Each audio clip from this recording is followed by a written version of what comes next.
Welcome back to the Deep Dive, where we sift through your sources to unearth the most valuable nuggets of knowledge. Today, we're taking a truly insightful dive into open thinking, a concept championed by best-selling author Dan Pontefract. That's right.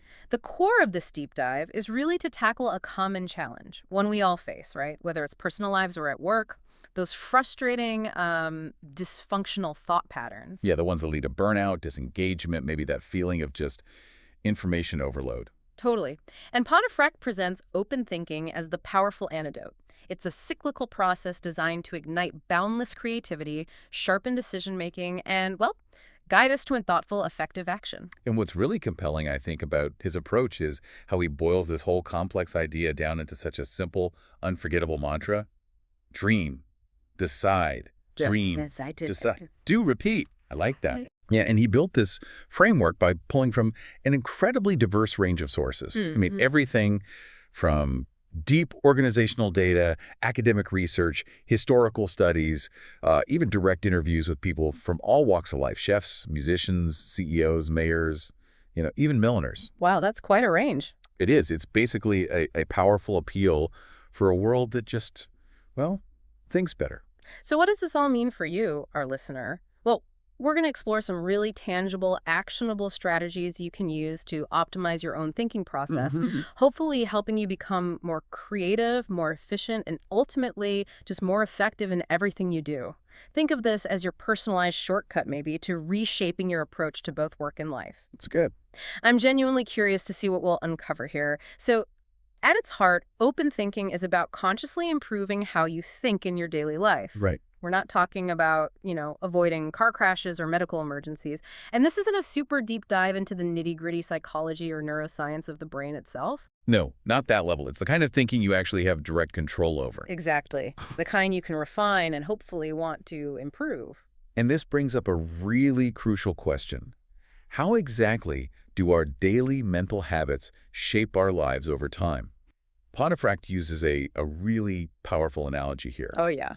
He suggests that just as consistently making unhealthy food choices eventually leads to physical problems, well, constantly employing poor thinking habits will inevitably and detrimentally affect your life.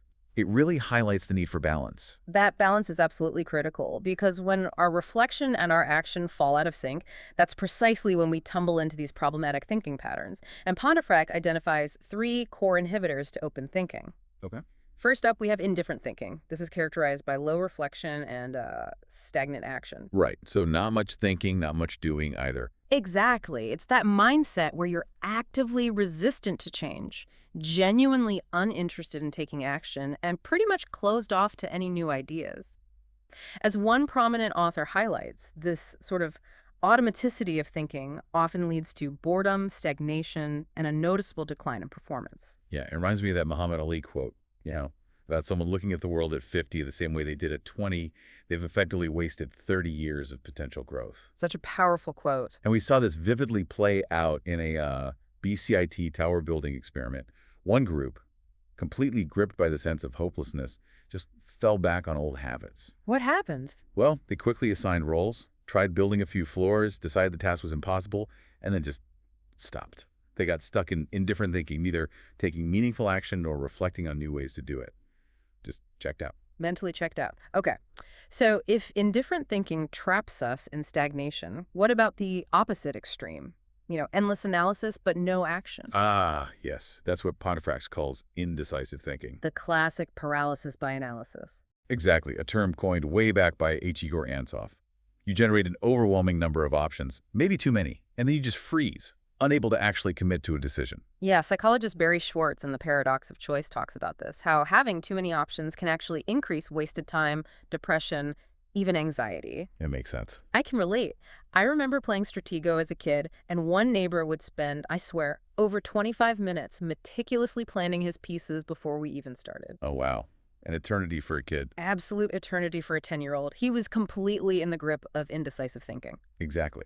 And in that same BCIT experiment, the panic group, as they call them, quickly sorted materials, reached a consensus that the task was impossible, and then, like your Stratego opponent, just got completely stuck.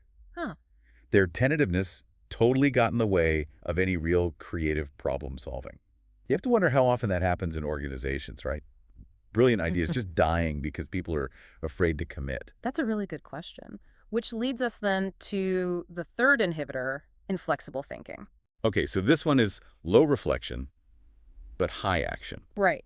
You immediately jump to action without proper thought, prioritizing simply doing over, thoughtful ideation or consideration. It's the tyranny of the urgent, where constantly firefighting seems more important than actually preventing the fires. The reactive mode. Totally. My own Stratego experience often fit here too. I'd hastily arrange my pieces without much thought, thinking, oh, I'll outsmart him during the game. How'd that work out? I usually lost in minutes. And, Chuck Nolan from Castaway, initially he exemplifies this. Right. Constantly busy, trying to finish tasks quickly, but without truly creative thought about his actual situation on the island. That kind of rush to judgment so often leads to avoidable errors, doesn't it? Pontefract suggests that if you constantly find yourself fixing things that went wrong, or if your team is always in that reactive mode, it might indicate an organizational culture caught in inflexible thinking. It's really the opposite of being proactive. All right, so those are the inhibitors. Let's pivot now to the first pillar of open thinking itself. The dream phase, or creative thinking. The fun part. Yes. This is all about seeing what could be and asking why not. But, it's not always easy. Let's talk about some of the common obstacles we face when trying to be creative. Sure. One of the biggest is simply busyness and lack of time. Think about Chuck Nolan on the island again. Initially, he was just too busy surviving to really think creatively. True. His focus was elsewhere. Or consider Joseph Campbell, the mythologist. He deliberately dropped out of a doctoral program to spend years just traveling, reading, and reflecting. That's how he eventually brewed his groundbreaking hero's journey theory. He literally gave himself the gift of time. That's amazing dedication. And companies learn this lesson too, sometimes the hard way. Codename Entertainment, a gaming company, rushed their game Shards of Titan to market. And it just wasn't as successful as Crusaders of the Lost Idols, which had a much longer development cycle with proper reflection built right in. It's a clear example that speed isn't always the answer, especially for creative work. That's so true. This is actually where my own personal think time on Friday afternoons comes in. I literally block off my calendar, no meetings, no emails. Nice. What do you do? Just read, write, whiteboard, sketch, sometimes just stare out the window. It's my dedicated time for divergent thinking. And for you, our listener, think about it. You have 440 minutes every single day. How much of that are you actually earmarking for genuine creative thought? That's a challenging question. It is. Another obstacle we face is internal inhibitors. Cognitive psychologists like Daniel Levitin point to us being overly self-critical, or maybe fearing what others will think of our wacky ideas. It's a fear of judgment. Exactly. And he also wisely advises against making difficult decisions when our neural resources are lowest, like at the very end of a long day. Makes sense. Absolutely. Yeah. Then there's the problem of organizational overload. The Samsung Note 7 disaster is just a stark example. Oh, yeah, the batteries. Right. Those intense 80-hour work weeks led to fatigued employees missing a critical battery design flaw. The result, a global recall, billions in losses. And beyond specific disasters, research consistently shows that authoritative top-down cultures actively stifle creativity. Which is ironic because CEOs globally, according to IBM and the World Economic Forum, rank creative thinking as absolutely essential for growth.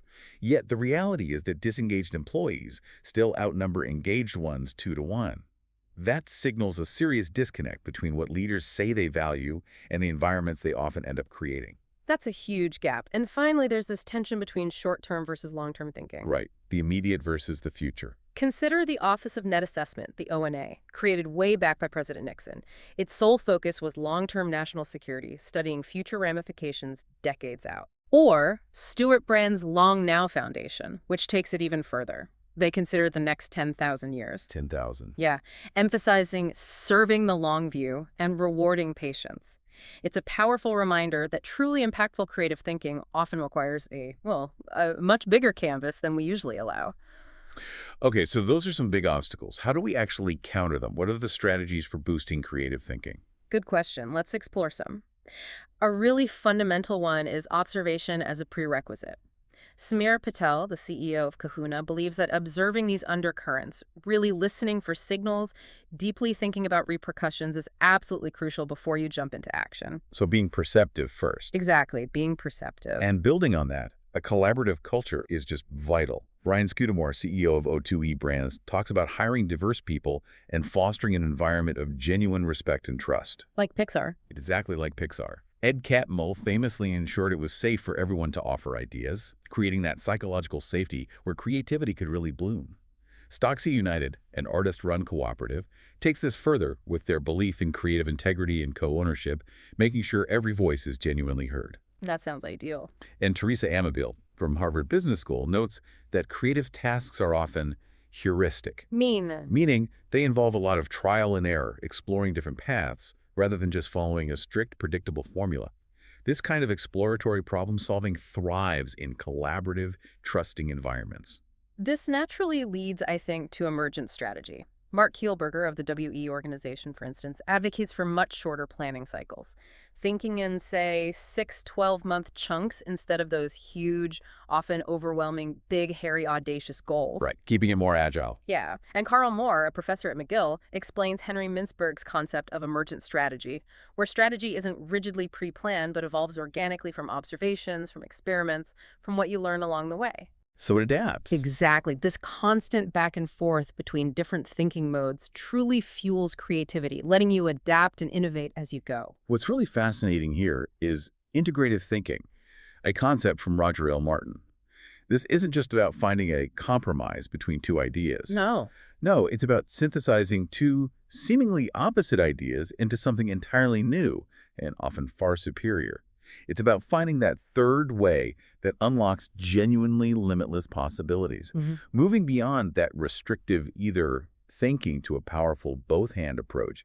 It can fundamentally reshape your perspective. Oh, hand, I like that. And here's a super simple yet profoundly effective strategy. Write it down. Simple but powerful. Totally. Richard Branson famously always carries a notebook. Musicians like Gord Downie use moleskin notebooks, multicolored pens to capture ideas.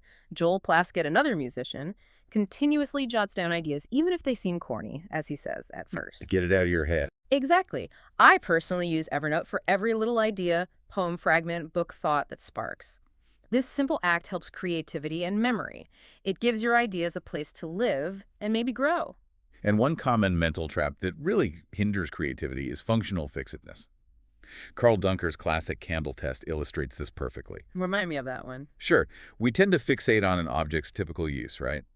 Which then blocks creative solutions. In the test, people struggle to see how the thumbtack box itself could be used as a candle tray. They just see it as a box for tacks. Ah, right. So you get stuck on its usual function. Precisely. We need to actively break free from those assumptions and be open to different purposes for things.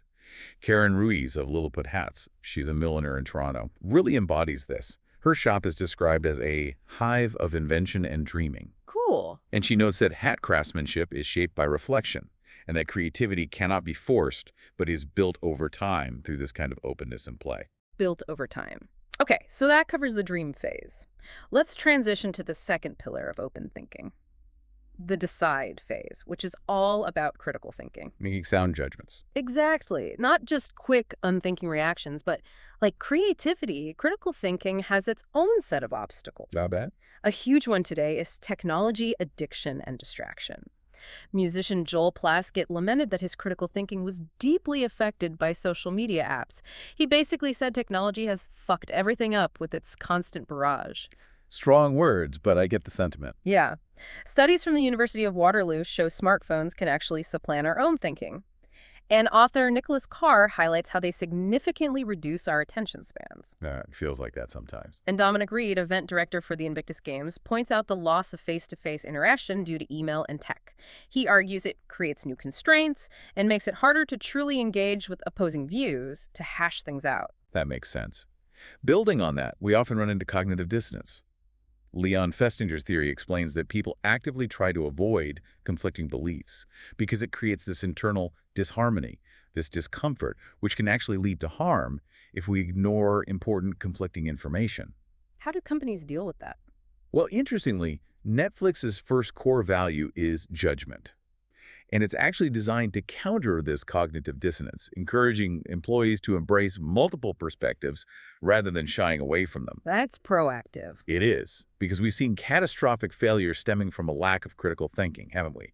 Like the Theranos scandal with Elizabeth Holmes or the Wells Fargo fake accounts under John Stumpf. Right, huge examples. In both cases, leaders, often blinded by maybe investment pressure or just pure profit motive, fail to engage in that necessary critical scrutiny. The result was immense financial and reputational damage. And finally, another clear obstacle is simply a lack of focus. Cal Newport's concept of deep work powerfully illustrates this with attention residue. Attention residue. Yeah, that lingering negative effect you get from switching tasks too quickly, it significantly dampens our performance. If you want to make solid, well-reasoned decisions, you absolutely must improve your attention span and learn to concentrate fully on the task at hand. Single tasking, basically. Pretty much. Dedicating your mind completely. So, how do we sharpen our decision-making? How do we cultivate better critical thinking? Let's dive into some strategies. Okay. One intriguing approach is purposeful procrastination. Dominic Reed, who we mentioned earlier, practices this. He deliberately builds time buffers for his decisions. It's not missing deadlines, but... Exactly. It's not about blowing deadlines, but about creating intentional space for both creative and critical thought. He finds it consistently leads to better outcomes. Interesting. Another timeless strategy is the Socratic method, sometimes called elenchus. Like Socrates in the Agora. Precisely. It's that dialectical method of constant probing, questioning, and answering. It's designed to debunk assumptions, rigorously challenge viewpoints, and ultimately seek deeper truth. Netflix's Judgment Value, in a way, encourages a similar pursuit of truth through reflection and interaction. And that method really fosters flexibility and reevaluation, doesn't it? It absolutely does. We see this in educators like Allison and James, who demonstrate critical thinking by being flexible with their lesson plans.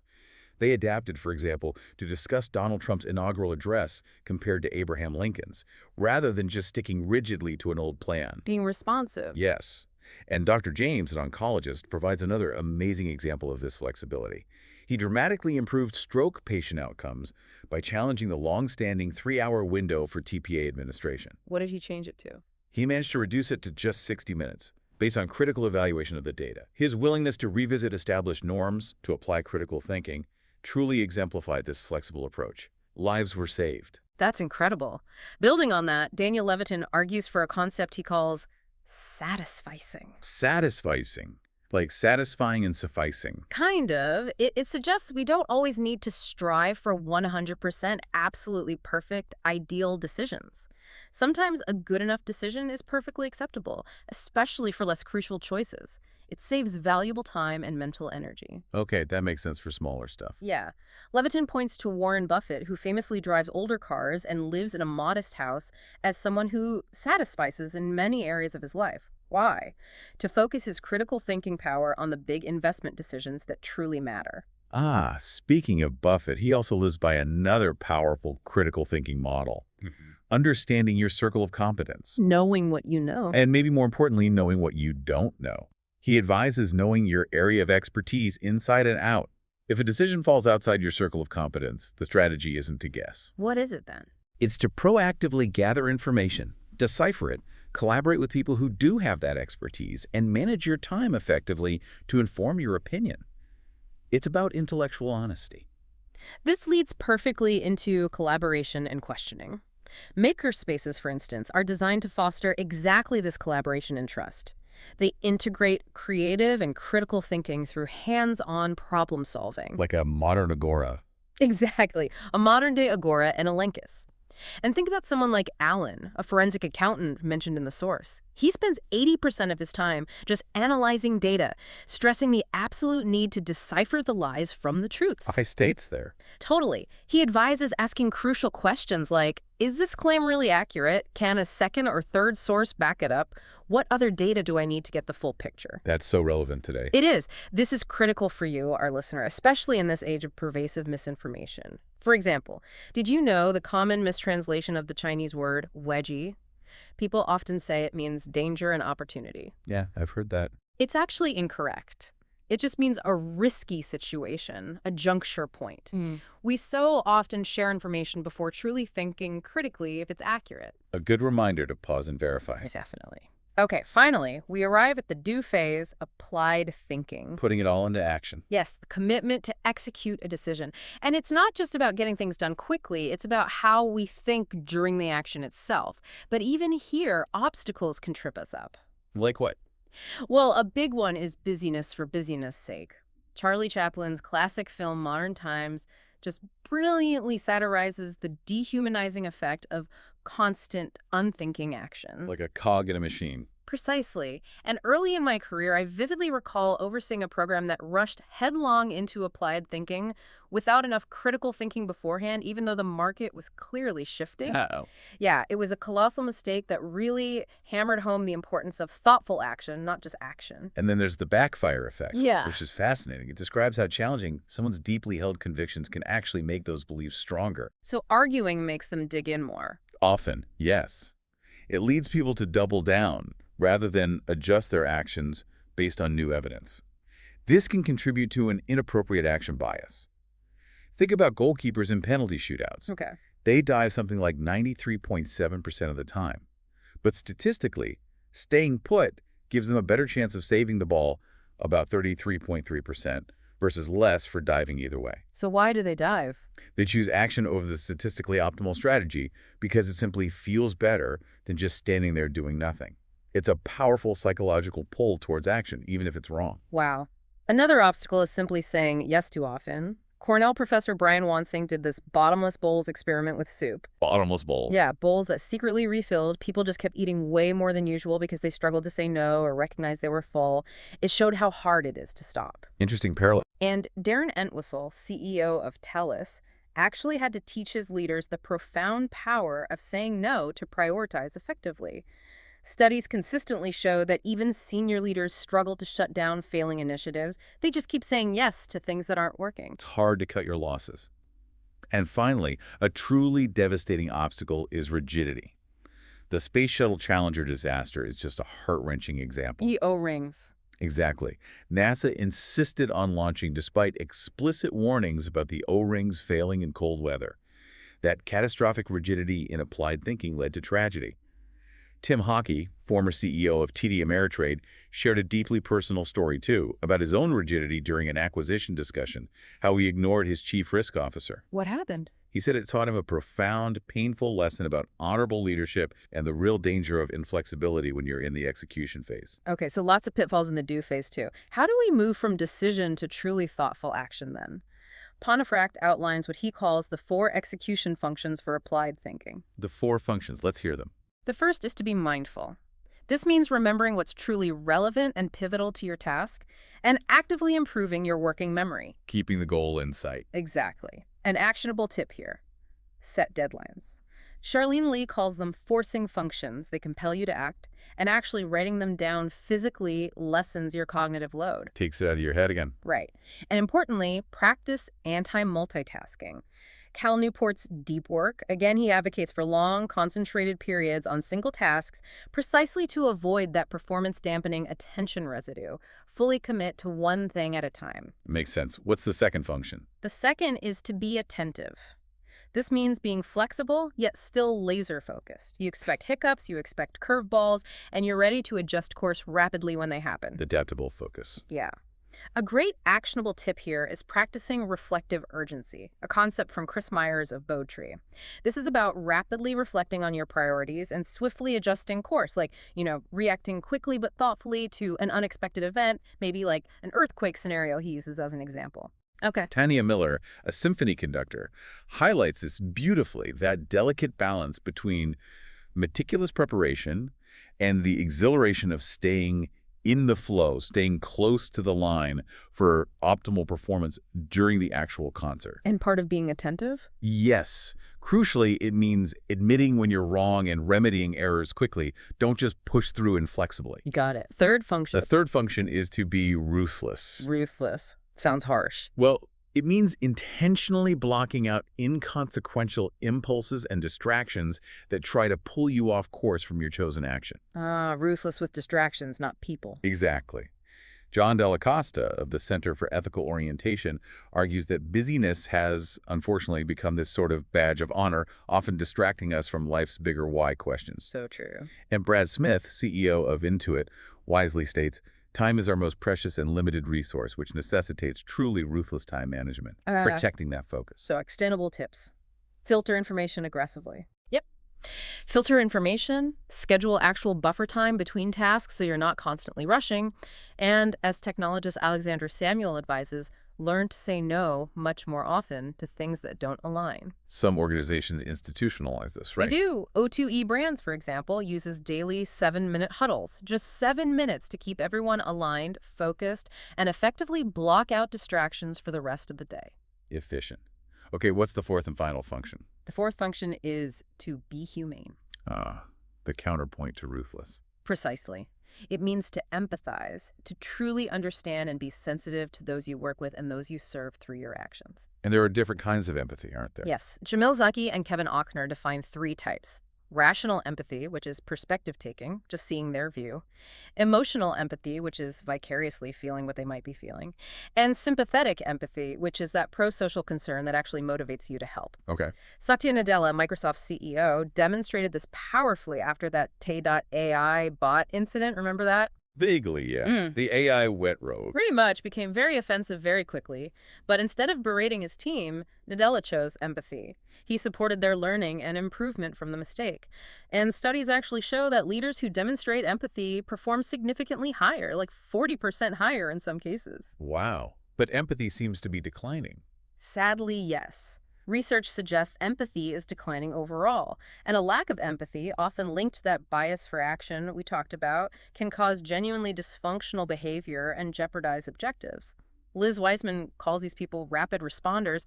They act fast, but without considering the human impact. Yeah, Daniel Lubetzky, the CEO of Kind Snacks, even expresses just how difficult true empathy can be to practice consistently, especially under pressure. It takes conscious effort, but it's fascinating how Karen Ruiz from Lilliput Hats, the milliner we mentioned earlier, Internet maker. Yeah, she seems to embody all these functions naturally. Her team consistently meets deadlines by being mindful, using notes and plans, attentive, flexible and focused when things change, ruthless, prioritizing the important work, and profoundly humane, working collaboratively and empathetically together. She brings it all together in her craft. That's a great example. So, to sort of bring this entire deep dive full circle, open thinking isn't just one thing, is it? It's really a holistic approach. Yeah, it's a continuous dynamic cycle of reflection, decision-making, and thoughtful action. All aimed, hopefully, at achieving an ethical and effective outcome. It's about remaining genuinely open to new ideas, courageously challenging your own assumptions, and constantly adapting your approach based on what you learn. You know, the Nisga'a Nation in British Columbia serves as such a powerful living model of open thinking and action over the long term. Tell me about them. Guided by their ancient code, Ayuk, and their common bowl philosophy, Sit Kilimgut, they patiently pursued their land claim for 113 years. 113 years. Can you imagine? Their steadfastness, their willingness to adapt their strategies over generations, and their unwavering focus on interconnectedness. They talk about one heart, one path, one nation. It just illustrates open thinking in its most profound form. They ultimately succeeded, proving that thinking differently is not wrong, it's necessary. That's incredible. It really puts things in perspective. It's like, getting the perfect kernel of popcorn. It requires that precise balance of heat and time, doesn't it? I like that analogy. Well, achieving that truly scrumptious, fluffy, tasty result in your thinking requires a strong dynamic balance between reflection and action. You need both. Dream, decide, do, repeat. Dream, decide, do, repeat. So after this deep dive, the question for you, our listener, is what aspect of your thinking process will you commit to transforming starting today to unlock your full potential for creativity, critical insight, and truly effective action? A great question to ponder. Keep dreaming, deciding, and doing. This has been The Deep Dive.